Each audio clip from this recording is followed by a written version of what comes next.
분명 있죠. 그럼 확률 게임이기 때문에요. 나는 점 빼서 점이 빠졌는데 하는 분 분명히 있을 수 있어요. 10명에 9명이 점 많이 빼졌다고 자랑할 수 있지만 한 명은 울고 싶을 정도로 얼굴 가리고 다니고 숨기고 다닐 수 있는데요. 열에 1명, 2명 흉터가 생겼다고 하면 그건 굉장히 큰 확률이거든요. 안녕하세요. 피부건강주치의 의학박사 유종호 원장입니다. 최근 식초로 점을 빼는 방법에 대해 여러 유튜브에서 소개되고 있습니다. 과연 식초로 점을 빼는 것이 가능할까요? 결론부터 말씀드리면 가능합니다. 식초를 이용한 점 빼기, 분명 얕은 점이나 검버섯 등 단순 표피 색소 제거에 도움이 될 수 있지만 오늘은 해당 시술법의 문제점과 주의사항에 대해 말씀드리겠습니다. 티눈밴드의 원리도 식초로 점을 빼는 방법과 같습니다.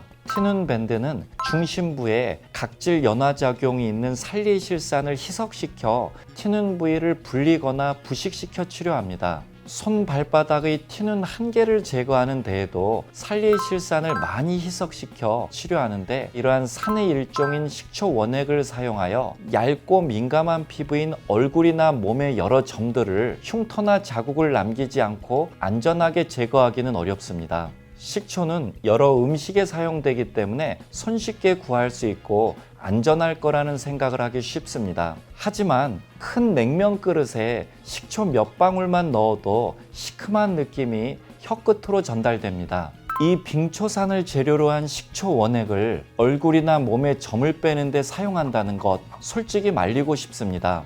특히 턱이나 앞 가슴, 어깨, 팔, 다리 쪽은 흉터가 더 잘 생기는 부위이기 때문에 주의해야 합니다. 티눈 밴드처럼 점 빼기 밴드가 만들어지지 않는 이유도 점을 뺄 수 없는 것이 아니라 점을 뺀 후 화상이나 착색, 탈색, 흉터 등 부작용을 만들 가능성이 높기 때문입니다. 중요한 것은 점을 뺄 수 있느냐 없느냐가 아니라 부작용을 최소화하면서 흉터를 거의 남기지 않고 점을 안전하게 제거할 수 있느냐일 것입니다. 현재에는 다양한 종류의 레이저들을 사용하게 되면서 산을 이용한 화학 박피의 필요성은 많이 줄었지만 레이저 치료 외에 보조 수단으로서 화학 박피가 일부 사용되고 있습니다. 글리콜릭산, 제스너필, 살리실산 등 다양한 종류의 산을 피부 민감도, 나이, 여러 상태 등을 고려하여 산의 종류를 선택하고 그에 맞는 농도를 조절하여 사용되고 있습니다.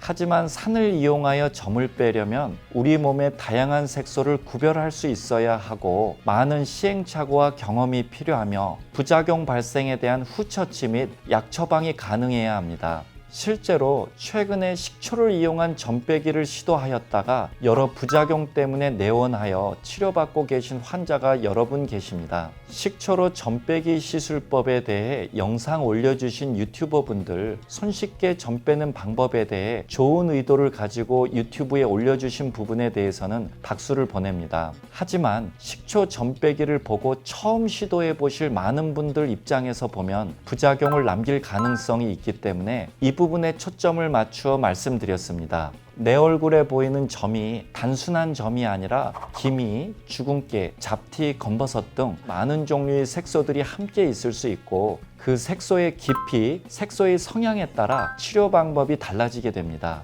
그렇기 때문에 점을 제대로 제거하기 위해서는 정확한 진단이 먼저 필요하다는 것을 말씀드립니다. 오늘 영상이 도움이 되셨다면 구독과 좋아요 부탁드립니다. 감사합니다.